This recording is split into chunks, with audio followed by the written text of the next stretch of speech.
Basic ক্লাসগুলোর পরবর্তীতে আমরা যে বাকি যে ক্লাসগুলো আছে এগুলো একটা শিডিউল আমরা দিয়ে দেবো। অ্যাকচুয়ালি শিডিউল মেনটেন করা যায় না, কারণ হচ্ছে যে প্রতিদিন কি পরিমাণ ক্লাস নেবো দেখা যাচ্ছে, মানে অনেক ডিসকাশন মানে যতটুকু দরকার হচ্ছে অনেক সময় আমরা একটু বেশি বাড়তি ডিসকাশন করতেছি, মানে ইম্পর্টেন্ট যেগুলো আছে সেগুলো। তো সেই জন্য ক্লাসগুলো একটু আমরা তারপরে একটা ডাব শিডিউল আজকে দিয়ে দেবো, ওইটা হিসেবে আমরা চেষ্টা করবো নিয়ে নেওয়ার জন্য। আজকে আমরা কয়েকটা ড্রাগের আলোচনা করবো এখানে। ডায়াজেপাম, এটা বেনজোডায়াজেপিন, আমরা জানি এটা একটা সিডেটিভ ড্রাগ। হ্যাঁ, তো ডায়াজেপাম পিডিয়াট্রিক্স ওয়ার্ডে কখন কখন ব্যবহার হয় এটা একটু ডোজটা আমরা একটু জেনে রাখি। এটা মেইনলি যে আমাদের যে ফেব্রাইল কনভার্সন, দেখা যায় কিছু কিছু বাচ্চা তাদের জ্বর ওঠার পরে যদি টেম্পারেচার 102 এর উপরে চলে যায় তখন তাদের খিঁচুনি শুরু হয়, কনভার্সন হয়। হ্যাঁ, কনভার্সনের বাচ্চাগুলো মা তাদেরকে যেভাবে নিয়ে আসবে বিভিন্ন ভাবে, যে তার জ্বরের পরে সে হাত পা শক্ত করে ফেলছে, অথবা বলবে যে সে আকাশের দিকে তাকিয়ে আছে, অথবা বলবে মানে একটা অ্যাবনরমাল তারা প্রেজেন্টেশনের কথা বলবে, যেটা ইউজুয়াল প্রেজেন্টেশন হয় না জ্বরের মধ্যে। তোমার ইয়ে দিছিল তো এরকম একটা প্রেজেন্টেশন নিয়ে বাচ্চা মা এটা আসতে বাইক পারে। সপ্তাহ ফোন আছে ওটা বাইক করছে ওটা নিয়ে বাইক ব্লক করে দেন সব। এখন যে বিষয়টা আছে যে এটা হচ্ছে যে যদি এরকম কোনো বাচ্চা যদি আসে, ফিবরাইল কনভার্সনের পেশেন্ট যদি আসে, তো কনভার্সন যদি দীর্ঘ সময় যদি কনভার্সন হতে থাকে সেক্ষেত্রে নিউরোলজিক্যাল ড্যামেজ হয়। নিউরোলজিক্যাল ড্যামেজ প্রিভেন্ট করার জন্য কনভার্সন যাতে না হয়, টেম্পারেচার বাড়লেও যাতে কনভার্সন না হয়, সেই জন্য ডায়াজেপাম দেওয়া হয়। তাহলে ডায়াজেপামটা পেডিয়াট্রিক্সে মেইনলি ফিবরাইল কনভার্সনের জন্য একটা ড্রাগ হিসেবে ব্যবহার হয়। তো এটার ডোজটা যদি আমরা দেখি, এটা হচ্ছে 0.5 milligram per KG per day, মানে একদিনে সর্বোচ্চ প্রতি কেজিতে 0.5 মিলিগ্রাম, অথবা যদি আমরা 10 কেজি হিসাব করি 10 কেজিতে দৈনিক 5 মিলিগ্রাম পর্যন্ত দেওয়া যাবে। মানে এটা ইনজেকশন ফর্মে পাওয়া যায়, ট্যাবলেট ফর্মে পাওয়া যায়। একটা বাচ্চা যদি অ্যাক্টিভ কনভার্সন নিয়ে আসে, মানে তার কনভার্সন হচ্ছে ফিভার এবং কনভার্সন নিয়ে হচ্ছে, তখন তাকে ইনজেক্টেবল ফর্মটা দেওয়া হয়। ইনজেক্টেবল ফর্মটা আবার এখানে আইভি দেওয়া হয় না, এটা পার রেক্টালি দেওয়া হয়। আর যেটা আছে যদি মানে অ্যাক্টিভ কনভার্সন যদি না থাকে তাহলে সেক্ষেত্রে কি দেওয়া হয়, ওটা ট্যাবলেট ফর্মটা দেওয়া হয় যাতে করে পরবর্তীতে কনভার্সন না হয়। সাপোজ বাসায় খিচুনি হয়েছিল, 2 মিনিট থেকে খিচুনি চলে গেছে, এখন হসপিটালে নিয়ে আসছে। হসপিটালে নিয়ে আসার পরে তখন তাকে আর পার রেক্টাল দেওয়া লাগবে না, তখন তাকে মেইনটেনিং ডোজ হিসাবে পরবর্তীতে যে কয়দিন জ্বর থাকে ওই কয়দিন তাকে ওরাল ফর্মে দিয়ে দিবে, ট্যাবলেট ফর্মটা দিবে। ইনজেকশনের ডোজটা এটা সেরিন নামে পাওয়া যায়, ইনজেকশন সেরিন। সেরিন এটা 2 ml এর একটা অ্যাম্পুল থাকে, ছোট 2 ml এর একটা অ্যাম্পুল থাকে। ওই 2 ml এর মধ্যে থাকে 10 মিলিগ্রাম। আমাদের যে লোডিং ডোজটা আছে সেটা হচ্ছে 0.5 মিলিগ্রাম পার কেজি। এখন যদি 10 কেজি যদি ওয়েট হয়, তাহলে আমরা এখানে একটু যদি আমরা লক্ষ্য করি যে আমাদের 2 ml এর মধ্যে থাকে 10 মিলিগ্রাম, তাহলে 1 ml এর মধ্যে থাকবে 5 মিলিগ্রাম। 1 ml এর মধ্যে যদি 5 মিলিগ্রাম থাকে তাহলে প্রতি কেজিতে 0.5 মিলিগ্রাম, 0.5 ইনটু 10 যদি আমরা 10 কেজি হিসাব করি তাহলে 10 কেজি বাচ্চার জন্য 5 মিলিগ্রাম পাবে। তাহলে 10 কেজি বাচ্চার জন্য 5 মিলিগ্রাম হলে 5 মিলিগ্রাম সমান 1 ml, তার মানে 10 কেজিতে 1 ml। 10 কেজিতে যদি 1 ml হয় প্রতি কেজিতে 0.1 ml, তাহলে 5 কেজি হলে 0.5 ml, 7 কেজি হলে 0.7 ml, 8 কেজি হলে 0.8 ml। এভাবে এটা একটু মনে রাখতে হবে সেরিনের ডোজটা। এটা তো ইনজেক্টেবল ফরম্যাটটা। হ্যাঁ, এটা ইনজেক্টেবল ফর্মটা, ওরাল ফর্মটা আমরা একটু আলোচনা করতেছি একটু পরে। তাহলে ইনজেকশন আমরা কি দেবো, যে অ্যাক্টিভ কনভার্সন নিয়ে আসছে বাচ্চা, ফেব্রাইল কনভার্সন, তাহলে সেরিন 10 মিলিগ্রাম পার 2 ml। এখন 10 কেজি বাচ্চার একটা ওয়াটার যদি আমরা দিই তাহলে আমরা 1 ml নেবো আর 5 ml ডিস্টিল ওয়াটার নিয়ে দুইটাকে একসাথে করে আমরা পার রেক্টালি দেবো। ডিস্টিল ওয়াটারটা কেন নেওয়া হচ্ছে, ডিস্টিল ওয়াটারটা যদি না দেয় তাহলে যে বাটারফ্লাই যে ইয়েটা নেওয়া হয় ওটার মধ্যে দেখা যাচ্ছে মেডিসিনটা থেকে যাচ্ছে, পরিপূর্ণ যাচ্ছে না, সেজন্য ডিস্টিল ওয়াটারটা অ্যাডজাস্ট করে এটা দেওয়া। এখন আমরা যদি ট্যাবলেট ফর্মটা দেখি, ডায়াজেপাম, এটা ট্যাবলেটটাও সেরিন নামে পাওয়া যায়। হ্যাঁ, তো সেরিন নামে ট্যাবলেটের মেইনটেনিং ডোজটা হবে 0.3 থেকে 0.5 milligram per KG per day. ভাইয়া সবার ক্ষেত্রে কি 5 ml হচ্ছে নরমাল সলিউশন? হ্যাঁ, আমরা সবার ক্ষেত্রে।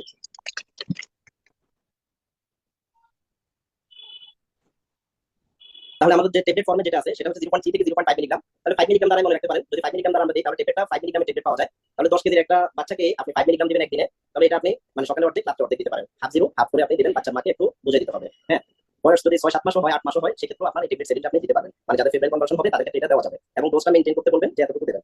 যদি আরো কম আসে সেটা 1/3 আসলে 1/3 দিবেন, যতটুকু আসে। আমরা এখানে 10 কেজি হিসাব দিলাম যে 10 কেজিতে সে এতটুকু পাচ্ছে। তাহলে সাপোজ একটা বাচ্চার ওজন যদি হয় 7 কেজি, তাহলে সে কতটুকু পাবে? তাহলে 7 কেজিতে যদি আমরা সহজভাবে যদি হিসাব করি, তাহলে 7 কেজি যদি আমরা 0.5 করি তাহলে কতটুকু পাচ্ছে? 3.5 মিলিগ্রাম পাচ্ছে সারাদিনে। 3.5 মিলিগ্রাম যদি সে একদিনে পায় তাহলে এক বেলায় কতটুকু পাবে? তাহলে আমরা যদি ট্যাবলেটটাকে 3 ভাগ করি তাহলে 1/3 করে দিলে মোটামুটি 1/3 করে 1.5 হলে 3 বেলায় 3, এরপরে 4.5 মিলিগ্রাম, মোটামুটি ডোজের কাছাকাছি চলে যাচ্ছে। 0.3 থেকে 0.5 একটা রেঞ্জ, তো তাহলে যদি 7 কেজি হয় তাহলে আমরা যদি তাকে বলি যে আপনি 1/3 করে দেবেন তাহলে হবে।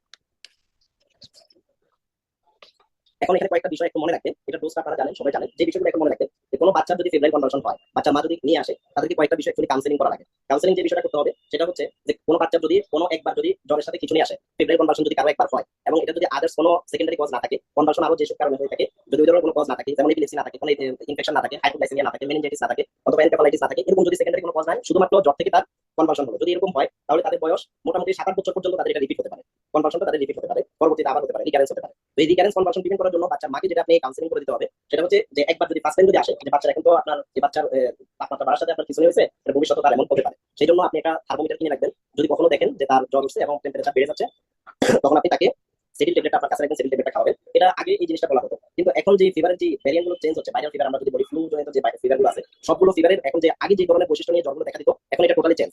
দেখা গেছে আগে নর্মাল যে ইনফ্লুয়েঞ্জা অথবা ফ্লু জনিত যে ফিভার, ওটা লো গ্রেড ফিভার থাকতো, আর এখন হঠাৎ যে কোনো ভাইরাল ফিভার আজকে লো গ্রেড, তো কালকে হঠাৎ করে মানে এটা হাই গ্রেড টেম্পারেচার হয়ে যায়। তো যদি এরকম হাই গ্রেড টেম্পারেচার হয়ে যায় তাহলে তো হঠাৎ করে তার কনভার্সন শুরু হবে। তো হঠাৎ করে কনভার্সনটা বন্ধ করার জন্য যাদের ফেব্রাইল কনভার্সনের কোনো একবার কনভার্সনের হিস্ট্রি আছে তাদের ক্ষেত্রে মোটামুটি প্রোফাইলিকলি আপনি যে মেজারমেন্টটা নেবেন যে তার যখনই জ্বর আসবে, কারণ আপনি জানেন না যে জ্বর 102 আসবে কি আসবে না, এটা তো আমারও জানা নাই আপনারও জানা নাই, এটা ফিভারের নেচার, বাচ্চার বডি ফাংশন সবকিছুর উপর ডিপেন্ড করবে। এখন আমরা যদি বলি যে তার জ্বর আসলে তার 101 ডিগ্রি হলে বা 2 ডিগ্রি হলে তখন বা হাইড্রেট টেম্পারেচার হলে আপনি তার সেটিং শুরু করবেন, বিষয়টা এমন না। কেউ যদি একবার ফেব্রাইল কনভার্সন নিয়ে আসে তার ক্ষেত্রে একটা ইন জেনারেল যে কাউন্সেলিংটা হবে যে তার ভবিষ্যতে যখনই জ্বর আসবে, যখন আপনি দেখতেছেন যে তার জ্বর আসছে, তখনই আপনি তার জন্য নাপার সাথে আপনি সেটিংটা শুরু করবেন। সেটিংটা কতদিন কন্টিনিউ করবেন? মিনিমাম 7 থেকে 9 দিন। আমাদের দেশে যে ভাইরাল ফিভারের ক্যারেক্টারিস্টিক্স যেগুলো যদি আমরা দেখি, এগুলো 5 থেকে 7 দিন লাগে ভালো হতে, কারো ক্ষেত্রে 10 দিন পর্যন্ত লাগে। তাহলে আপনি 10 দিন পর্যন্ত আপনি দিয়ে দেবেন, কোনো অসুবিধা নাই। কারণ আপনি 7 দিন দিলেন, 8 দিন দেখা যাচ্ছে তার আবার জ্বর চলে আসছে। 10 দিন পর্যন্ত কেউ যদি মানে টেম্পারেচার যদি নরমাল থাকে, 10 দিনের পরে জ্বর আর থাকে না ইউজুয়ালি ভাইরাল ফিভারগুলো। তো সেক্ষেত্রে আপনি তাকে বলে দেবেন যে বাচ্চার যখনই কখনো জ্বর আসবে তখন আপনি তার নাপা আগে খাওয়াতে পারেন কি পারেন না, নাপার জন্য আপনি বাজারে যেতে হবে, কিন্তু আপনি এই ওষুধটা আপনি তাকে শুরু করবেন। ওটা আপনি কাউন্সেলিং এর পাশে মানে এটা লিখে দিবেন যে ভবিষ্যতে যখনই জ্বর আসবে আপনি সেডিন এবং নাপা শুরু করবেন, সেডিনের ডোজটা এতটুকু হবে। মোটামুটি 1 বছর পর্যন্ত বাচ্চার ওজন খুব একটা বাড়ে না, 1 বছর পর তো সবাই ফলো আপে আসে। তো দেখা যাচ্ছে আপনি 1 বছর বয়সের একটা বাচ্চাকে ডোজ দিলেন, মানে সেডিনের যে ডোজটা দিলেন এটা কিন্তু পরবর্তী 1 বছর পর্যন্ত এই ডোজে কন্টিনিউ করতে পারবে। কারণ প্রথম 1 বছরে বাচ্চার ওজন 10 কেজি থাকে, পরের 1 বছরে মাত্র 2 কেজি বাড়ে। প্রথম 2 মাস থেকে 1 বছর মানে জন্মের পর প্রথম মাস থেকে 1 বছর পর্যন্ত প্রতি মাসে বাচ্চাদের গ্রোথ 1 কেজি করে বাড়তে থাকে, কিন্তু যখন 1 বছর হয়ে যায় তখন এরপরে প্রতি বছর জাস্ট 2 কেজি বাড়ে, এর চেয়ে বেশি বাড়ে না। কারো কারো ক্ষেত্রে বাড়তে পারে, নর্মাল হেলদি বেবি যেটা আছে সেখানে মাত্র 2 কেজি করে বাড়ে। সেজন্য আপনি যে ডোজটা দিবেন সেই ডোজটা তারা কন্টিনিউ করতে পারবে, সেটা আপনি একটু লিখে দিবেন। ওটা আমরা ফেব্রুয়ারি কনভার্সন ক্লাসে আবার আলোচনা করবো, এখানে একটু জাস্ট ধারণা দিয়ে রাখলাম। এবার আমরা দেখি হাইড্রোকর্টিসন। হাইড্রোকর্টিসনটা অ্যাকচুয়ালি একটু ইম্পর্টেন্ট।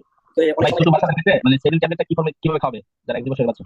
তাদের ক্ষেত্রে ওই যে ট্যাবলেটটা ভেঙে ওখানে তো পুরোটা খাওয়াতে পারবে না, ওটা গুঁড়া করে একটু পানি মিশিয়ে খাওয়াবে। আর যদি দুধ মিশিয়ে খাওয়াতে চায় সেটাও পারবে, কোনো অসুবিধা নেই। যেভাবে খাওয়ানোটা সুবিধা হয়, ওটা তার ট্যাবলেট শক্ত ফর্মে খাওয়াবে না, ওটাকে একটু গুঁড়া করে তারপরে খাওয়াবে।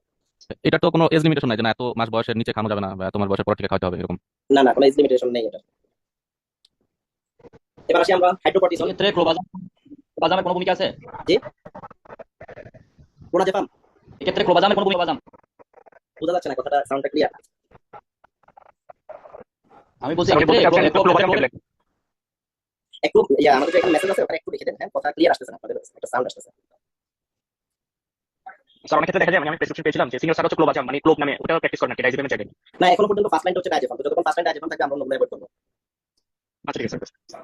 কারণ ডায়াজেপামের মধ্যে সেটাটিভ ইফেক্টটা বা এটার টক্সিসিটি ডেভেলপ খুবই রেয়ারলি আর কি, এগুলো এই কারণে ডায়াজেপামটা আমাদের। নরমাল কমপ্লিকেশন ডাইজিবামে কমে যাওয়ার কথা। হ্যাঁ, এবার আসি আমরা স্টেরয়েডের আলোচনাতে একটু আসি। স্টেরয়েডের আলোচনা থেকে আমরা কেন স্টেরয়েড শিখতে হবে এটা একটু জেনে রাখি। এখন তো আমাদের বাচ্চাদের মানে যে কোনো ডিজিজ কাশি হলেই মানে তাদেরকে ওই যে ডেপ্লাকট সিরাপ দিয়ে দেয়, কটন সিরাপ দিয়ে দেয়, এরপরে ব্রঙ্কিওলাইটিস কটন সিরাপ, যে কোনো ডিজিজের মধ্যে এখন দেখা যাচ্ছে যে বাজারে গেলেই ফার্মেসি থেকে স্টেরয়েড দিয়ে দেয়। তো অ্যাকচুয়ালি স্টেরয়েড কোথায় কোথায় ব্যবহার হবে সেটা আমরা ডিজিজ স্পেসিফিক যখন আলোচনা করবো সেখানে বলবো। এখানে আমরা স্টেরয়েডের একটা ডোজটা আমরা দেখি, হাইড্রোকর্টিসন। হাইড্রোকর্টিসনটা এটা ইনজেকশন কর্সন নামে পাওয়া যায়। এটাতে 2 ml এর একটা অ্যাম্পুল থাকে, ওই 2 ml এর অ্যাম্পুলের মধ্যে 100 মিলিগ্রাম থাকে। এটা ডোজটা হচ্ছে 5 মিলিগ্রাম পার কেজি পার ডোজ। 5 মিলিগ্রাম পার কেজি পার ডোজ যদি হয় তাহলে একটু দেখেন 2 ml এর মধ্যে থাকছে 100 মিলিগ্রাম, তাহলে 1 ml এর মধ্যে থাকে 50 মিলিগ্রাম।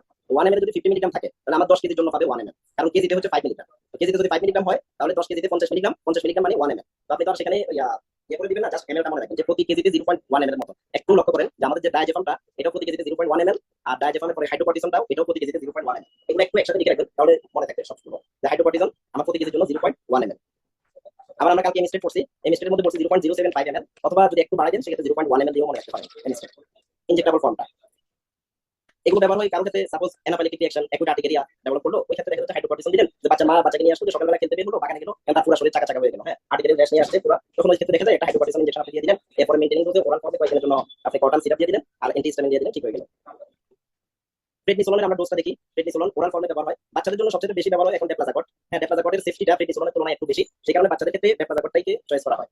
তো সিরাপ হচ্ছে এটা কটন সিরাপ নামে পাওয়া যায়, কটন 5 মিলিগ্রাম পার 5 ml, মানে এক চামচে 5 মিলিগ্রাম থাকে। এখন এটা ডোজটা কতটুকু? এটা ডোজটা হচ্ছে মানে বিভিন্ন রেঞ্জে আছে, 0.1 থেকে শুরু করে 2 milligram per KG per day পর্যন্ত আছে। এখন average 1 milligram per KG per day দেওয়া হয়। তো যদি 1 milligram per KG per day দেওয়া হয় তাহলে বাচ্চার ওজন যদি 10 কেজি হয় তাহলে কটন সিরাপ কতটুকু পাবে এটা কখন দেবো সেটা আমরা পরে আলোচনা করবো। এখন জাস্ট এতটুকু মনে রাখেন যে আমরা 10 কেজি ওজন যদি হয় তাহলে প্রতি কেজিতে হচ্ছে 1 ml, তাহলে বাচ্চা যদি 10 mg 10 মিলিগ্রাম পাবে, তাহলে 10 মিলিগ্রাম যদি আমরা তাকে দেই তাহলে আমার এক চামচে থাকে 5 মিলিগ্রাম, তাহলে সে দৈনিক 2 চামচ পাবে 1 টিএসএফ বিডি। এখন নরমালি একটা সহজ হিসাব হচ্ছে যেহেতু এটা রেঞ্জটা 0.1 থেকে 2 পর্যন্ত একটা রেঞ্জে আছে, তো এক বছরের আগে যদি কাউকে দেওয়া হয় তাদেরকে হাফ টিএসএফ দেওয়া হয়, আর এক বছরের পরে হলে 1 টিএসএফ দেওয়া হয়, তাহলে মোটামুটি খুব একটা সাইড ইফেক্ট হয় না, এতটুকু মনে রাখলে চলবে। তো প্রেডনিসোলনের চাইতে আমাদের যে ডেপ্লাজাকটটা আছে ওটার ব্যবহারটা একটু বেশি, কারণ এটা সাইড ইফেক্টটা বাচ্চাদের ক্ষেত্রে এটা সাইড ইফেক্ট একটু কম, ইভেন ইসকেমিক হার্ট ডিজিজের পেশেন্টের ক্ষেত্রে এটা সাইড ইফেক্ট একটু কম। এটা এবং 1 মান্থ, এক মাসের উপরে থেকে এটা দেওয়া যায়। 0.2 মিলিগ্রাম থেকে 1.5 মিলিগ্রাম পর্যন্ত এটা ডোজ রেশিও। তো এটা ডোজের মধ্যে হচ্ছে 6 মিলিগ্রাম, প্রতি এক চামচের মধ্যে থাকে 6 মিলিগ্রাম। তো বলা হয় যে কটন 5 মিলিগ্রামের ইকুইভ্যালেন্ট হচ্ছে ডেপ্লাজাকট, মানে প্রেডনিসোলনের 5 মিলিগ্রাম ইকুইভ্যালেন্ট ডোজ হচ্ছে ডেপ্লাজাকট 6 মিলিগ্রাম। সুবিধা কি? ডেপ্লাজাকটের সাইড ইফেক্ট একটু কম, এটা মনে রাখবেন। তো এটার ওজন কতটুকু? ওজন হলে ওজন যদি 6 কেজি থেকে 12 কেজি হয় তাহলে আধা চামচ করে, আর 12 কেজি থেকে 20 কেজি হলে এক চামচ করে।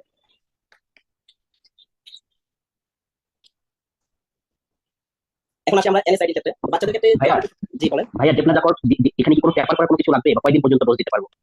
কয় কেজি পর্যন্ত বলতে? না, কত দিন কয়দিন পর্যন্ত দিতে পারবে সেটা? কয়দিন? জি, বা কোনো পেপার করতে হবে কিনা?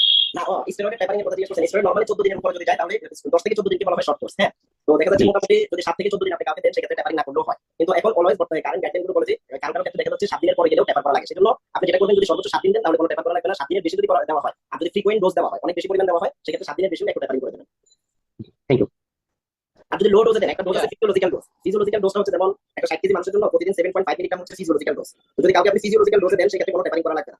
এখন যদি অনেক বেশি হাই ডোজে দিয়ে দিলেন তাহলে সেক্ষেত্রে ট্যাপারিং করা লাগবে। কেন ট্যাপারিং করা লাগবে? কারণ আমরা যখন বাহির থেকে আমরা যখন স্টেরয়েড দেবো তখন আমাদের অ্যাড্রেনাল গ্ল্যান্ড থেকে যে স্টেরয়েড মানে তৈরি হয় সেগুলো বন্ধ থাকে। তো হঠাৎ করে যখন আমরা বাইরে থেকে এটা দেওয়া বন্ধ করে দেবো, সাডেনলি অ্যাড্রেনাল ইনসাফিসিয়েন্সি ডেভেলপ করতে পারে। সেই জন্য ট্যাপারিং করে বন্ধ করতে হবে।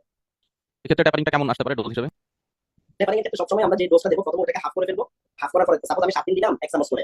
এরপরে 3 দিন মানে 7 এর থেকে আমি 3 দিনে নিলাম, ওই 3 দিন আমার আধা চামচ করে চললো। হ্যাঁ, আধা চামচ 7 দিন আমি 1 চামচ করে যদি 2 বার দিই, তখন আমার 7 দিন পরে যদি আমি 10 দিন পর্যন্ত বা 14 দিন দিই, তাহলে পরবর্তী আমার 3 দিন চলবে আধা চামচ করে 2 বার, এরপর 3 দিন চলবে আধা চামচ করে 1 বার, এরপর বন্ধ।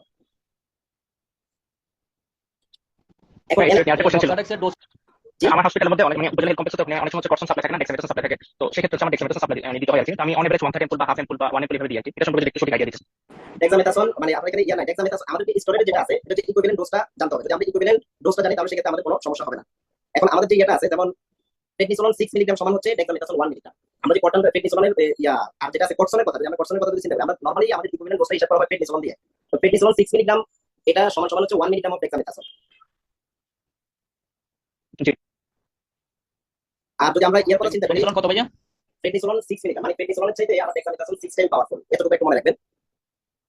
আর হাইড্রোকর্টিসনে যেটা আছে যে কর্সন, যে আমরা কর্সন কতটুকু দেব বা ডেক্সামেথাসন কতটুকু দেব, তো এটা আমরা কর্সন এবং হাইড্রোকর্টিসন এটা এসমা যে ক্লাসটা আছে ওখানে এটা নিয়ে আমরা টোটাল ডিটেইলস আলোচনা করছি। এখানে এতটুকু একটু বলে রাখি যে হাইড্রোকর্টিসন বা কর্সন যেটা আছে এটার 5 মিলিগ্রাম সমান হচ্ছে আপনার ইকুইভ্যালেন্ট ডোজ হচ্ছে 0.2 মিলিগ্রাম। কর্সনের 5 মিলিগ্রাম সমান dexamethasone 0.2 milligram. DEXA more powerful. DEXA অবশ্যই পাওয়ারফুল। ডেক্সামেথাসন হচ্ছে স্টেরয়েডগুলোর মধ্যে সবচেয়ে পাওয়ারফুল, আর ওইগুলোর মধ্যে হচ্ছে জাস্ট মানে মাইল্ড পাওয়ারফুল হচ্ছে হাইড্রোকর্টিসন। হাইড্রোকর্টিসনের চাইতে একটু উপরে আছে প্রেডনিসোলন, ওটা চাইতে আরো উপরে হচ্ছে ডেক্সামেথাসন। আপনার ডেক্সামেথাসন তো যে অ্যাম্পুল গুলো হসপিটালে সাপ্লাই থাকে ওইগুলোতে 1 ml থাকে, মেবি 1 ml এর মধ্যে 5 মিলিগ্রাম আপনার মেডিসিন থাকে। জি জি 1 ml এর 5 মিলিগ্রাম থাকে না? জি ভাই। হ্যাঁ, তো ওটা 1 ml এর 5 মিলিগ্রাম। হ্যাঁ, ওটা 1 ml। হ্যাঁ, আপনি একটু চুপ করেন, আমি একটু মানে বিষয়টা একটু ক্লিয়ার করে দিই। ডেক্সামেথাসনের 1 ml সমান কতটুকু? 5 মিলিগ্রাম। ডেক্সামেথাসনের 1 ml এর যে অ্যাম্পুলটা আছে সেখানে আপনার 5 মিলিগ্রাম মেডিসিন থাকে। হ্যাঁ, তো এই 5 মিলিগ্রাম সমান আমার হাইড্রোকর্টিসন 100 মিলিগ্রামের ইকুইভ্যালেন্ট। তাহলে জি ভাই। বুঝতে পারছেন? জি, ডেক্সা 5 মিলিগ্রাম, তাহলে আমি যদি কর্সন দিই তাহলে সেক্ষেত্রে 100 মিলিগ্রাম কর্সন দেওয়া লাগবে। হ্যাঁ, তো সেজন্য আপনি যদি দেখেন একজনকে কর্সন আপনি 50 মিলিগ্রাম দিবেন, হাইড্রোকর্টিসন 50 মিলিগ্রাম দিবেন। এখন আপনার কাছে হাইড্রোকর্টিসন নাই, ডেক্সা আছে, তাহলে ডেক্সা আপনি হাফ এম্পুল দেন। জি, এটা তো half 10 ampoule টাইমস পাওয়ারফুল। মানে ডেক্সা আপনার হাইড্রোকর্টিসন থেকে 10 গুণ বেশি শক্তিশালী। হ্যাঁ, আমার হাইড্রোকর্টিসন 5 মিলিগ্রাম সমান, একটু যদি আমি বলি হাইড্রোকর্টিসন 5 মিলিগ্রাম সমান হচ্ছে আপনার ডেক্সা 0.2 মিলিগ্রাম। তাহলে যদি 0.2 মিলিগ্রাম হয়ে থাকে তাহলে এটা অনেক পাওয়ারফুল না? জি ভাই। তাহলে ভাই পেডিয়াট্রিক্স ক্ষেত্রে আমরা তাহলে ডেক্সাটা কি অ্যাভয়েড করার চেষ্টা করব? না, যদি ডেক্সা যদি প্রয়োজন হয়, যেমন এখন তো হাইড্রোকর্টিসনের পরিবর্তে এখন ডেক্সাটাই বেশি ব্যবহার হয়। হ্যাঁ, আপনার স্টেরয়েড কিছু আছে খুব পাওয়ারফুল, কিছু আছে লো পাওয়ারফুল। তো এখন বাচ্চাদের ক্ষেত্রে দেখা যাচ্ছে যে আর্লি রেসপিরেটরি ডিস্ট্রেস, আবার একবারে আর্লি অনসেট অফ নিউনেটাল সেপসিসের মধ্যে রেসপিরেটরি ডিস্ট্রেস হচ্ছে, সেক্ষেত্রে তো মানে ডেক্সাটা দিয়ে শুরু করা হয় আর কি। হাইড্রোকর্টিসন হচ্ছে ডেক্সাটা দিয়ে শুরু করা হয়। আচ্ছা, না মানে আমরা চাইছিলাম হচ্ছে মানে যেটা সরকারি সাপ্লাই এটা দেওয়ার জন্য আর কি। এমনি কর্সন তো দিতে পারবে ক্ষেত্রে। দুইটা যে কোনো একটা দিতে পারেন, জাস্ট এতটুকু মনে রাখেন যে ডেক্সাটা কর্সনের চাইতে পাওয়ারফুল। আচ্ছা ঠিক আছে, থ্যাংক ইউ।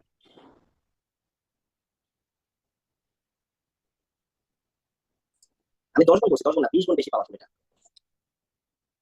হাইড্রোকর্টিসন 25 মিলিগ্রাম সমান প্রায় আপনার ইয়া হয়, ডেক্সা 1 মিলিগ্রাম হয়, অনেক বেশি শক্তিশালী। মানে একটা এটা রিকমেন্ডেড ডোজ দেওয়া হয়েছে যে হাইড্রোকর্টিসন, যে আমার হাইড্রোকর্টিসন 20 থেকে 25 মিলিগ্রাম দেওয়া যে কথা, আপনার ডেক্সা 1 মিলিগ্রাম দেওয়া এক কথা। এটা থেকে বাকি কথাটা একটু বুঝে নিন।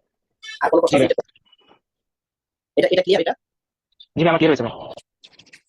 কারণ আমরা যদি এনএসআইডি আলোচনাতে আসি, তো এনএসআইডি অ্যাকচুয়ালি বাচ্চাদের ক্ষেত্রে এনএসআইডি যত সম্ভব অ্যাভয়েড করবেন, কারণ NSAID most common side effect হচ্ছে এটা কি করে, জিআইডি আপসেট করে। যে এমনি তো বাচ্চাদের নাউসিয়া ভমিটিং এই সমস্যাগুলো অনেক বেশি, এখন এক্ষেত্রে যদি জিআইডি আপসেট হয় তাহলে এটা আরো সমস্যা হয়ে যায়। এই কারণে বাচ্চাদের ক্ষেত্রে এনএসআইডি যত বেশি সম্ভব অ্যাভয়েড করবেন। যদি একান্তই প্রয়োজন হয়, যেমন কোস্টোকন্ডাইটিস অথবা কারো মানে কিছু ইয়া হলো, আপনার ফ্র্যাকচার হলো, যদি এই ধরনের কোনো ইনজুরি ক্ষেত্রে এনএসআইডি লাগে, তাহলে সেই ক্ষেত্রে আমরা যেটা করবো, শুধু আইবুপ্রোফেনটা আমরা একটু দিতে পারি। এটা ফ্লামেক্স নামে পাওয়া যায়, এক চামচে 100 মিলিগ্রাম থাকে, ডোজটা হচ্ছে 5 to 10 মিলিগ্রাম। তো একটু সহজে মনে রাখি, 10 কেজি হলে আপনি আধা চামচ করে দিলে 3 বার দিতে পারেন, এক চামচ করে দিলে 3 বার দিতে পারেন। তো এখানে বলা হয় যে আইবুপ্রোফেন এটা একবারে জিআইডি আপসেট তো সব এনএসআইডি করে। তো এটা আইবুপ্রোফেনের ক্ষেত্রে বলা হয় যে এটা একবারে সবচেয়ে কম জিআইডি আপসেট করে, এবং এটার সাথে পিপিআই না দিলেও চলে। তাহলে বাচ্চাদের ক্ষেত্রে মিনিমাম কত এজ থেকে আইবুপ্রোফেনটা ইউজ করাটা সেভ হবে? আপনি আইবুপ্রোফেন সেভ করবেন না, বাচ্চাদের ক্ষেত্রে সবসময় প্যারাসিটামল, যদি প্যারাসিটামল পেইন না কমে তারপরে যে আইবুপ্রোফেন দেবেন। আর দিলেও 2 বছরের পরে, 2 বছরের আগে দেওয়াটা উচিত না। এবার আসি এন্টিঅক্সিডেন্ট বাচ্চাদের ক্ষেত্রে শুধুমাত্র একটা এন্টিঅক্সিডেন্ট দেওয়া যায়, সেটা হচ্ছে ফেমোটিডিন, আর আরেকটা আছে ওমিপ্রাজল। এন্টিঅক্সিডেন্টের মধ্যে ফেমোটিডিন আছে, ওমিপ্রাজল আছে। ফেমোটিন নামে পাওয়া যায়, এটা সহজে ড্রপারের সাহায্যে প্রতি কেজিতে 1 ফোঁটা করে দিনে 2 বার। অনেক কিছু দেওয়া আছে, এত কিছু মনে না রেখে যে প্রতি কেজিতে 1 ফোঁটা করে পাবে। বাচ্চার ওজন যদি 10 কেজি হয় তাহলে 10 ফোঁটা করে দিনে 2 বার। আর যদি ওমিপ্রাজলটা দেওয়া হয়, ওমিপ্রাজল লোসেক্টিন 10 মিলিগ্রাম নামে পাওয়া যায় ট্যাবলেট, ওটা ওজন 10 থেকে 20 কেজি হলে 10 মিলিগ্রাম করে দৈনিক 1 বার করে দেওয়া হবে। আর 20 কেজির উপরে হলে সেখানে 20 মিলিগ্রাম ডেইলি করে দেওয়া হবে। এগুলো তো গেল এখানে আলোচনা, মানে কমন কিছু আর কিছু আছে, যেমন সিমেথিকন আছে, প্লাকল ড্রপ নামে পাওয়া যায়। ওইগুলো যেটা মানে যে ক্লাসে মানে যে টপিক্সের আলোচনা, ওই টপিক্সের মধ্যে আমরা ওই ডাক্সগুলো একটু আলোচনা করবো। আর মানে আর যে ডাক্সগুলো আছে এগুলো ইন জেনারেলি যেগুলো আলোচনা করছি এগুলো সবসময় মাথায় থাকতে হবে। আর বাকি যেগুলো আছে ডিজিজ স্পেসিফিক, যেমন কনস্টিপেশন হলে নেকটুনেস, তারপরে হচ্ছে বাইসেপ সাপোজিটরি, মানে গ্লিসারিন সাপোজিটরি যেগুলো আছে আর কি, এরপরে অন্যান্য যে ডিজিজের মধ্যে যেগুলো হয় সেগুলো আমরা ডিজিজ স্পেসিফিক আলোচনা করবো। আর অ্যান্টিবায়োটিক্সের টোটালি 20টার মতো অ্যান্টিবায়োটিক্স আছে, আমরা পরবর্তীতে অ্যান্টিবায়োটিকের ডোজ ক্যালকুলেশনটা আলোচনা করবো। অ্যান্টিবায়োটিকটা অ্যাকচুয়ালি আলোচনা আমরা করেছি, এটা এখানের মধ্যে ডিজিজের সাথে সাথে আলোচনা করবো। আর ওটার আমাদের প্রিভিয়াস যে অ্যান্টিবায়োটিক্স প্রোটোকলের মধ্যে ওটা আলোচনা হয়েছিল, ওই ক্লাসটাও আমরা এখানে আপলোড দিয়ে দেবো। তাহলে এটা একটা বাড়তি সবার জন্য সুবিধা হবে। অ্যান্টিবায়োটিক্স প্রোটোকলের যে ক্লাসটা আছে ওটা আমরা এখানে দিয়ে দেবো, ওটা আপনারা একটু দেখে নেবেন। আর ওগুলো আবার সেকেন্ড টাইম অ্যান্টিবায়োটিক্সটা সবগুলো ইন জেনারেলি সব অ্যান্টিবায়োটিক্স এখানে একটা আপলোড দেবো ভিডিও। আর ওটা পরবর্তীতে আমাদের প্রতিটা ডিজিজের সাথে অ্যান্টিবায়োটিক্সগুলো আবার আলাদা করে আলোচনা হবে। হ্যাঁ, ওই ফেমোটিডিন একটা কোশ্চেন ছিল। ফেমোটিডিন তো সিরাপে পাওয়া যায়, তো সেক্ষেত্রে ড্রপে কি দিব আমরা? হ্যাঁ, সিরাপে তো পাওয়া যায়। এখন সিরাপে যদি আপনি দিতে চান, এখন মানে আমরা তো এগুলো বাচ্চাদের অ্যান্টিঅক্সিডেন্ট লাগে না, তাদের ক্ষেত্রে যে ক্যাপসুল ফ্লাকন দিলেই মোটামুটি সেরে যায়, সিমেথিকন যেটা আছে ওটা দিলে সেরে যায়। কারণ আমরা সামোসে যদি দিতে চাই সেখানে এটা ডোজটা মানে এটা কনসেন্ট্রেশনটা অনেক বেশি। দেখেন 5 ml এর মধ্যে থাকে 40 মিলিগ্রাম, তো 5 ml যদি 40 মিলিগ্রাম থাকে তাহলে 1 ml এর মধ্যে থাকে আপনার 8 মিলিগ্রাম। 8 মিলিগ্রাম থাকে। তাহলে 8 মিলিগ্রাম যদি থাকে, বাচ্চার ডোজ হচ্ছে 0.5 মিলিগ্রাম, তাহলে 8 মিলিগ্রাম হচ্ছে 16 কেজি বাচ্চা যদি হয় তাহলে সে 1 ml পাবে। এখন আমাদের যে বাচ্চাগুলো আছে ধরুন 16 কেজি হলো না, তার 10 কেজি হলো, বাচ্চার ওজন হচ্ছে 10 কেজি, তাহলে 10 কেজি হলে তো সে 1 ml পাবে না। এখন 1 ml তো সে সামোসের মধ্যে নিতে পারবে না, সামোসটা থাকে 5 ml এর মেজারমেন্ট। এখন ওখানে হাফ টিএসএফ নেবে অথবা 1 টিএসএফ নেবে। হাফ টিএসএফ নিলে দেখা যাচ্ছে 2.5 ml হচ্ছে, 2.5 ml হচ্ছে 20, আপনার মোটামুটি 20 মিলিগ্রাম। তো 20 মিলিগ্রাম হয়ে যায় আপনার 20 কেজি ওজনের। তো সেই জন্য আমরা প্রতি এই কেজিতে 1 ফোঁটা করে ওটা লিখে দিচ্ছি, যাতে করে যদি কাউকে দেওয়া হয় যাতে প্রপার করে খাওয়া।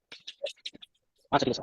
এরকম যদি হয় যে বাচ্চার বয়স দেখা যাচ্ছে যে 3 থেকে 3.5 ইয়ার্স, কিন্তু ওজন হচ্ছে হলো 12 কেজি বা 15 কেজি এর মধ্যে আছে, সেই ক্ষেত্রে এই বাচ্চাকে কিভাবে দিবে? এই ড্রপারের সাহায্যে দিবে নাকি? ড্রপারের সাথে দিবে, ড্রপারের সাথে, মানে ডোজটা একটু বেশি হয়ে যাবে। আমরা তো জানি এই যে অ্যান্টিঅক্সিডেন্ট গুলো যদি হাই ডোজে হয়ে যায় তখন সেগুলো এসিড নিউক্লিয়াস করতে গিয়ে ব্যাকটেরিয়া গুলো আমাদের নরমাল ফ্লোরা গুলো সবসময় ডায়রিয়া করে দেয়। হ্যাঁ, সেই জন্য এগুলো একটু মানে সিরো মেমব্রেনাস কোলাইটিস একটা ডিজিজ আছে, সেটা সবাই জানেন, সেটাকেও মানে অ্যাগ্রাভেট করতে পারে। সেই জন্য এগুলো একটু ডোজটা একটু মেইনটেইন করবে।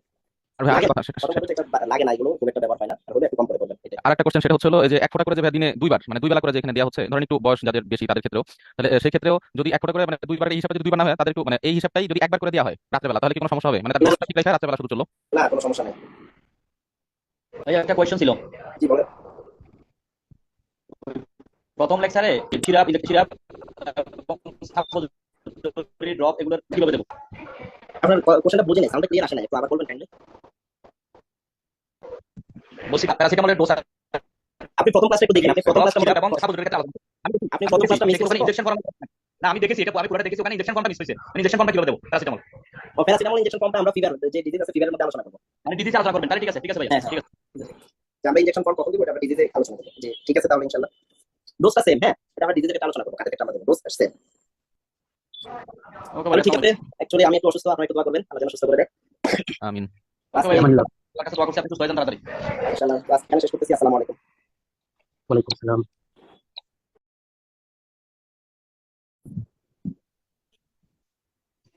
বিসমিল্লাহির রহমানির রহিম। রব্বি জিদনি ইলমা রব্বি ইয়াসসির ওয়া লা তু'আসসির ওয়া তাম্মিম আলাইনা বিল খাইর রব্বি ইশরাহ লি সাদরি ওয়া ইয়াসসির লি আমরি ওয়াহলুল উকদাতাম মিন লিসানি ইয়াফকাহু কওলি। আমরা পিডিয়াট্রিক্স কমন যে টাস্কগুলো আছে এগুলো ডোজ ক্যালকুলেশন এবং বেসিক কিছু কনসেপ্ট নিয়ে আলোচনা করেছি। এখন আমরা প্রতিটা একটা সিস্টেম করে আমরা আলোচনা করব। পিডিয়াট্রিক জিএটি, এরপরে paediatric SPT system, paediatric ENT, paediatric skin, এভাবে আমরা সিস্টেমিক ভাবে শেষ করব। সব একবারে ফাইনালি আমরা নিউমেটোলজি এবং যে ইনডোর যে ম্যানেজমেন্ট গুলো আছে সেগুলো নিয়ে আলোচনা করব। পিডিয়াট্রিক জিএটির মধ্যে আমরা যে টপিকস গুলো মানে আউটডোর যে পেশেন্টগুলো সবচেয়ে বেশি পেয়ে থাকি সেটা হচ্ছে diarrhoea, constipation, vomiting, oral thrush আর হেলমেন্থিয়াসিস যে প্রবলেমগুলো আছে এগুলো। তো ডায়রিয়াটা এটা এক্সট্রা একটা টপিকস, অনেক বড় একটা টপিকস। এখানের মধ্যে ডায়রিয়ার মধ্যে আছে টপিকস গুলো আছে কনস্টিপেশন, ভমিটিং, ওরাল থ্রাশ আর হেলমেন্থিয়াসিস নিয়ে আলোচনা করব। কনস্টিপেশন আমরা সবাই জানি এই বিষয়টা অ্যাডাল্টদের ক্ষেত্রে এবং বাচ্চাদের ক্ষেত্রেও কিন্তু কনস্টিপেশন হয়ে থাকে। It is a common problem for which 3% children visit to general paediatrician and 30% to paediatric gastroenterologist. কনস্টিপেশনটা কিন্তু পেডিয়াট্রিক জিএটির মধ্যে খুবই কমন। ডায়রিয়া চাইতো কনস্টিপেশনের ইয়েটা বেশি, কারণ ডায়রিয়া 2 বছর বয়স পর্যন্ত হয়, এরপর আর খুব একটা হয় না। এরপর ডায়রিয়াটা হয়তো একটু একটা ডিজিজ, 7 থেকে 10 দিনের একটা ট্রিটমেন্ট নিলে ঠিক হয়ে যায়। ওয়াটারি ডায়রিয়া হলে 3 দিন 4 দিন হসপিটালে থাকা লাগে, এরপর ঠিক হয়ে যায়। কিন্তু কনস্টিপেশনটা 2 4 দিন 5 দিন 10 দিনে ঠিক হয় না। এটা একটা ইভালুয়েট করা লাগে, যেখানে সেকেন্ডারি কোনো কজ আছে কিনা সেগুলো ইভালুয়েট করে তারপরে কনস্টিপেশনের ট্রিটমেন্টে যেতে হয়। তো সবচেয়ে কমন কাদের ক্ষেত্রে, টোটলারদের ক্ষেত্রে মানে 5 বছরের নিচে তাদের ক্ষেত্রে এটা 17% 17% পর্যন্ত হয়ে থাকে। আর প্রি স্কুল যে চিলড্রেন গুলো আছে তাদের ক্ষেত্রে হয়ে থাকে। আর যারা ফর্মুলা ফিট পায় মানে ব্রেস্ট ফিড পায় না তাদের মধ্যে বেশি হয়। ব্রেস্ট ফিডিং বেবিদের মধ্যে এটা তুলনামূলক কিছুটা কম হয়।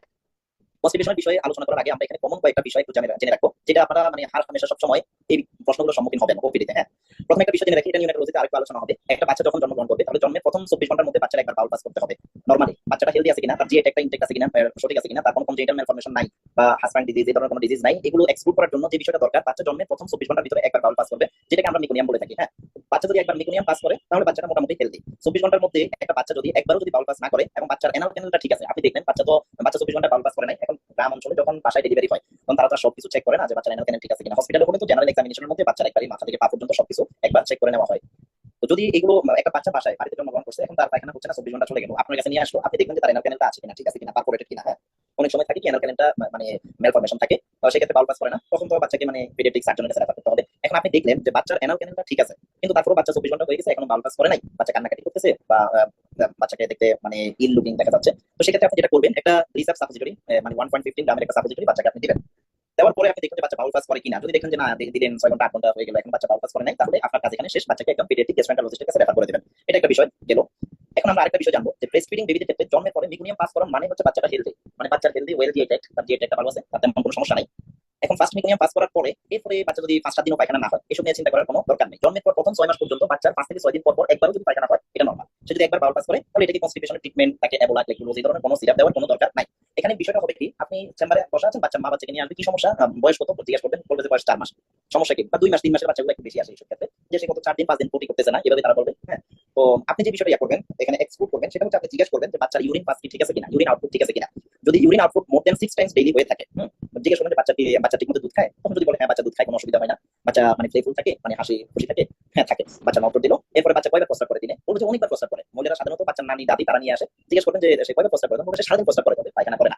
যখন এই বিষয়টা বলবে যে সে সারাদিন প্রস্রাব করে, তখন আপনি তাকে যে বিষয়টা বলবেন যে পায়খানা করে না, আপনি প্রথম কনফার্ম হবেন যে যেহেতু প্রস্রাব করে তাহলে তার কোনো সমস্যা নাই, এটা নিয়ে ভয়ের কোনো দরকার নেই।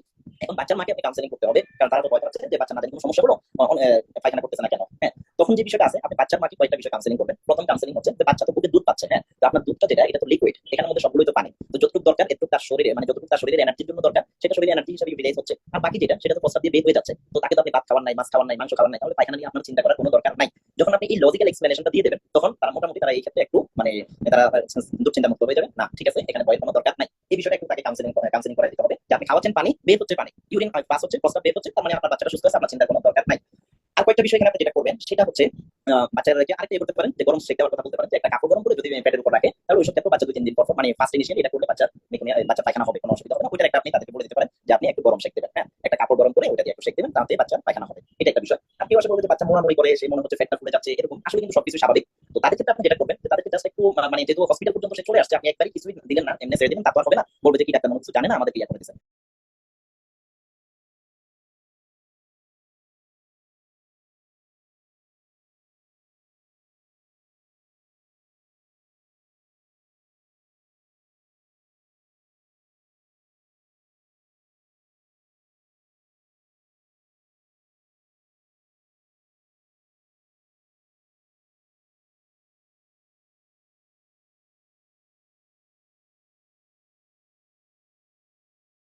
এটা করলেন জন্য আপনি যেটা করবেন সেটা হচ্ছে তাদেরকে একটা ডমপেরিডন একটা ড্রপ আপনি দিয়ে দেবেন। হ্যাঁ, ডমপেরিডন কি করে আমরা জানি, ডমপেরিডন মানে ডাউনওয়ার্ড মুভমেন্টটা পেরিস্টালসিসটা বাড়ায়, তো পেরিস্টালসিস বাড়ায়, সেখানে ডমপেরিডন থেকে মানে ফলাফল পাইতেও পারে, নাও পাইতে পারে। আপনার কাউন্সেলিংটা ইম্পর্টেন্ট, আর আপনার ডমপেরিডনটা একটু দিয়ে দেবেন। এরপরও যদি বাচ্চা মাইয়া না হয়, তখন বলবেন যে আপনি 4-5 দিন পর পর মানে ওই যে একটা যে গ্লিসার সাবস্টিটিউট আছে ওটা দিয়ে একটু পায়খানা করাই নিতে পারবে, এটা কোনো অসুবিধা নাই। তাহলে এইসব বাচ্চাকে যখন চেম্বারে নিয়ে আসবে, এই কাউন্সেলিংটা 5-7 মিনিট একটু সময় নিয়ে কাউন্সেলিং করে দেবেন। হ্যাঁ, এইসব বাচ্চা যখন চেম্বারে আসবে, আপনি একটু ফুললি হাসি খুশিতে একবারে নিজের ফ্যামিলি মেম্বারের মতো মনে করে যে মা আপনার বাবুর তো এই সমস্যা, সে দুধ খাচ্ছে, দুধটা তো প্রস্রাবের সাথে পানি পরিমাণ পানি জাতীয় জিনিস, সেটা প্রস্রাবের সাথে বের হচ্ছে, এটা নিয়ে আপনার চিন্তার কোনো দরকার নাই। যখন আপনি কাউন্সেলিংটা করে দেবেন, মোটামুটি তারা রিল্যাক্স হয়ে যাবে। এটা কিছু নরমাল বিষয় গেল। এখন আমরা আসি অ্যাবনরমাল মানে কনস্টিপেশন কাকে বলে, এরপরে পেডিয়াট্রিক কনস্টিপেশনের কজ কি আছে, এরপরে হচ্ছে আমাদের এটার ম্যানেজমেন্টটা কি, তিনটা বিষয় আমরা এখানে কনস্টিপেশন থেকে শিখবো। তো ভাইয়া এটা একটু interrupt করবো। ভাইয়া অনেকে বলে যে ফার্স্ট 20 জি ভাইয়া অনেকে বলে যে নিউনেট মানে জন্ম হওয়ার পরে ফার্স্ট 24 আওয়ার্সের মধ্যে নরমালি ইউরিনেশন হবে আর 48 ঘন্টার মধ্যে পায়খানা হবে। যদি 48 ঘন্টা এটা না 24 করে থেকে তাহলে 48 abnormal। হ্যাঁ 24 থেকে 48 ঘন্টা পর্যন্ত একটা ইয়ে আছে। এই কারণে আমরা পরবর্তীতে রেফারের কথাটা বলছি যে উইথিন 48 আওয়ার। আর ভাইয়া মানে 5-6 দিন পর পর 6 মাস পর্যন্ত সে পায়খানা করবে, এটা নরমাল। কিন্তু কখন আমাদের কনসার্ন হবে যে পায়খানা করছে না, কখন আমাদের মানে সিগনিফিকেন্ট ভাববো, প্যাথোলজি ভাববো। আমরাই তো এটা সামনে আগাচ্ছি কনস্টিপেশনের মধ্যে যাচ্ছি 6 মাসের পরে। 6 মাস পর যদি তার 2-3 দিনে পায়খানা হয়, তার মানে ইউরিন আউটপুট এর পরে বাকি সবগুলো যদি ঠিকঠাক থাকে, বাচ্চা কান্নাকাটি না করে, অ্যাবডোমিনাল পেইনে কমপ্লেইন না করে, এমনি 2 দিনে একবার বাউল পাস করে, তখন এটা নিয়ে ভয় কোনো দরকার নাই। কখন আমরা কনসার্ন হবো সেটা আমরা একটু বলতেছি এখন। হ্যাঁ, এখানে একটু দেখেন যে নরমাল যদি আমরা স্কুল প্যাটার্নটা পড়ি, এই যে এখানে আমরা লিখছি যে মিকোনিয়ামটা উইদিন ফার্স্ট 48 আওয়ার, প্রথম 48 ঘন্টার ভিতরে বাচ্চা মিকোনিয়াম পাস করবে। এটা হচ্ছে মানে স্বাভাবিক একটা হেলদি বাচ্চার ক্ষেত্রে। 48 ঘন্টা পর্যন্ত না করলে এরপরে আমরা ফার্দার যেটা আছে রেফারে কোনো স্যার 24 ঘন্টার কথা বলে, তো এখানে খুব কমন যেটা আছে সেটা হচ্ছে 48 ঘন্টা। এরপর একটা 3 মাসের বাচ্চা, তার দৈনিক 2 থেকে 4 বার স্কুল হতে পারে, এটা নরমাল। একটা বিষয় আছে বাচ্চার সময়, অনেক সময় এখানে আরেকটা বিষয়, মানে হেলদি বাচ্চাদের ক্ষেত্রে একটা বিষয়, মানে একটা গ্যাস্ট্রোকোলিক রিফ্লেক্স নামে একটা বিষয় আছে। কিছু বাচ্চা মা অনেক সময় আসবে যে আমার বাচ্চাকে দুধ খাওয়ানোর পরে সে পায়খানা করে দেয়। হ্যাঁ, তাকে আমি দুধ খাওয়াইলাম, দৈনিক 8 বার খাওয়াইলাম, 8 বার করছে, 10 বার খাওয়াইলাম, 10 বার করছে। এই ক্ষেত্রে আপনি বাচ্চার ইউরিন আউটপুটটা চেক করবেন, ইউরিন আউটপুট ঠিক আছে কিনা। হ্যাঁ, ইউরিন আউটপুট ঠিক আছে, দৈনিক 6 বারের বেশি। ডায়রিয়া করলে ইউরিন আউটপুট কমে যায়, ওটাকে আপনি ডায়রিয়া বলবেন না নরমাল গ্যাস্ট্রোকোলিক রিফ্লেক্স বলবেন। সেটার জন্য আপনার ইউরিন আউটপুটটা একটু জিজ্ঞেস করতে হবে। যদি ইউরিন আউটপুট ঠিক থাকে তাহলে বাচ্চা প্রতিবার দুধ খাওয়ার পরে যদি পায়খানা হয়ে যায়, এটা হচ্ছে গ্যাস্ট্রোকোলিক রিফ্লেক্স। গ্যাস্ট্রোকোলিক রিফ্লেক্স হচ্ছে মানে যখন দুধটা বাচ্চার মুখ দিয়ে যখন এটা স্টমাকে যায়, ওখান থেকে ইন্টেস্টাইনে যায়, যাওয়ার সাথে সাথে ওখানে মানে পেরিস্টালসিস যে অ্যাক্টিভিটিটা আছে সেটা একটু মানে র্যাপিডলি শুরু হয়ে যায়, সেটাকে গ্যাস্ট্রোকোলিক রিফ্লেক্স বলে। তখন দুধ খাওয়ার পরে একবার হালকা একটু পায়খানার মতো হালকা হতে পারে, ওটা অসুবিধা নেই। এরপরে হচ্ছে বাচ্চার যদি 2 বছর মানে বয়স, সেখানে প্রতিদিন 1 থেকে 2 বার, আর 4 বছরের পরে প্রতিদিন 1 বার সে পায়খানা করবে, এটা নরমাল একটা হেলদি বাচ্চার ক্ষেত্রে এটা নরমাল। ভাইয়া গ্যাস্ট্রোকোলিক রিফ্লেক্সটা কয় মাস পর্যন্ত থাকে? 6 মাস, কয় মাস? 6 মান্থ পর্যন্ত গ্যাস্ট্রোকোলিক রিফ্লেক্স। এক্সক্লুসিভ ব্রেস্ট ফিডিং এর যে সময়টা আছে ওই সময়টার মধ্যে গ্যাস্ট্রোকোলিক রিফ্লেক্সটা হবে। এখন আমরা যদি কনস্টিপেশনের জন্য একটা রোম 4 ক্রাইটেরিয়া নামক কিছু ক্রাইটেরিয়া আছে কনস্টিপেশনের জন্য, আমরা কখন বলবো কনস্টিপেশন হচ্ছে একটা বাচ্চা। হ্যাঁ, আমরা কখন বলবো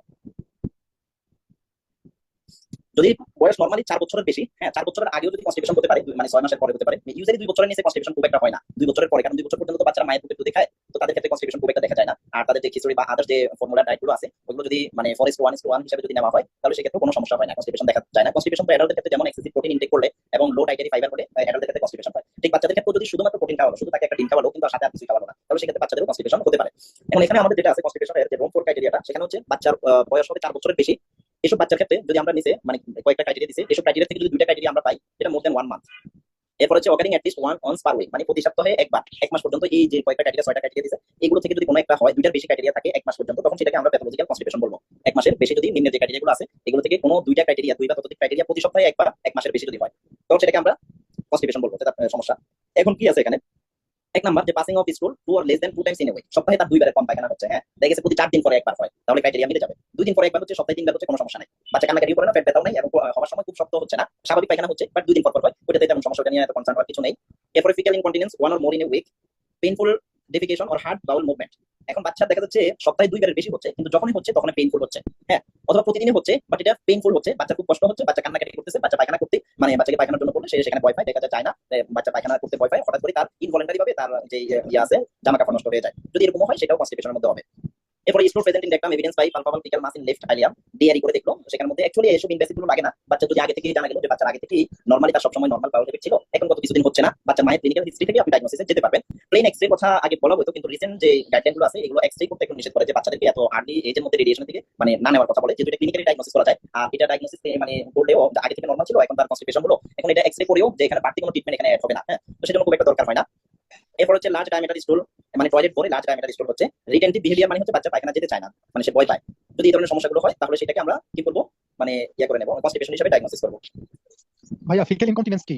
এটা একটু সামনে আলোচনা করতেছি, এখানে বলি নাই, সবগুলো যে এটা আছে একটু বলে দিচ্ছি। হ্যাঁ, একটু ওয়েট করেন। আমরা দেখি কনস্টিপেশন ডেফিনিশনটা, infrequent hard painful defecation. Faecal infection একটা কথা আছে, আর ফিক্যাল ইনকন্টিনেন্স একটা কথা আছে। আগে ফাংশনাল ফিক্যাল ইনকন্টিনেন্স এই ছবিটা থেকে লক্ষ্য করেন যে ইনভলেন্টারি ফেসেস অফ স্টুল, আমরা ইউরিনারি ইনকন্টিনেন্স করছি না, যে তার ইনকন্টিনেন্স হচ্ছে হঠাৎ করে প্রস্রাব স্পেস ইনকন্টিনেন্স, আর্চ ইনকন্টিনেন্স, এরকম স্পেস ইনকন্টিনেন্স হচ্ছে তার মধ্যে কোনো প্রেসার করতেছে, অ্যাবডোমিনাল প্রেসার, কফিং অথবা এক্সারসাইজ, তার ইউরিন হয়ে যায়, ওটা হচ্ছে space incontinence of urine. Arch incontinence of urine, যে তার প্রস্রাব হলো, সে টয়লেটে যাওয়ার আগেই তার প্রস্রাব পড়ে গেল, সেটা হচ্ছে আর্চ ইনকন্টিনেন্স অফ ইউরিন। এখন ফিক্যাল ইনকন্টিনেন্স যে টার্মটা আছে সেটা হচ্ছে repeated involuntary faces of স্টুল in the underwear after the acquisition of toileting scale. তাহলে দেখা যাচ্ছে 4 বছর বয়স পরে, 4 বছরের আগে হলে সেখানে এটাকে ফিক্যাল ইনকন্টিনেন্স বলা হয় না। 4 বছরের পরে হলে যে হঠাৎ করে তার মানে যে জামা কাপড় নষ্ট হয়ে যাচ্ছে, হ্যাঁ, তার ক্লোদিং গুলো নষ্ট হয়ে যাচ্ছে, তখন সেটাকে বলা হয় ফিক্যাল ইনকন্টিনেন্স। আর ফিক্যাল ইনফেকশন কাকে বলে, large hard mass of stool that gets start so badly in your colon or rectum that you can push it out, মানে মনে হচ্ছে যে সেখানে আটকে রয়েছে, বাইর করতে পারতেছে না, কষ্ট হচ্ছে, সেটা হচ্ছে ফিক্যাল ইনফেকশন। তো প্যাথোফিজিওলজি আমাদের এখানে অ্যাকচুয়ালি কি হয়, মানে কনস্টিপেশনের মধ্যে দেখা যাচ্ছে পেইনফুল ডেফিকেশন হয়, ভলান্টারি উইথড্রয়াল হয়, এরপরে prolong faecal stasis, reabsorption of fluid in case size and consistence of stool, constipation. আমরা যদি কনস্টিপেশনের কজটা একটু দেখি, প্রথম যে কজটা আছে সেটা হচ্ছে ফাংশনাল, মানে অর্গানিক কোনো কজ নাই, এটা ফাংশনাল কজ, যে সেখানের মধ্যে দেখা যাচ্ছে মানে যে ওয়াটার মানে ফ্লুইডের পরিমাণ কম হচ্ছে বা ফ্লুইডগুলো বেশি পরিমাণ রিঅ্যাবজর্ব হয়ে যাচ্ছে, কোলনের মধ্যে কোনো ফ্লুইড থাকতেছে না, ফিক্যাল যে ম্যাটেরিয়ালস গুলো আছে এগুলো খুব হার্ড হয়ে যাচ্ছে এবং হার্ড হয়ে সেখানে কনস্টিপেশন হচ্ছে। এটা হচ্ছে 95% কেসের মধ্যে হচ্ছে কনস্টিপেশন।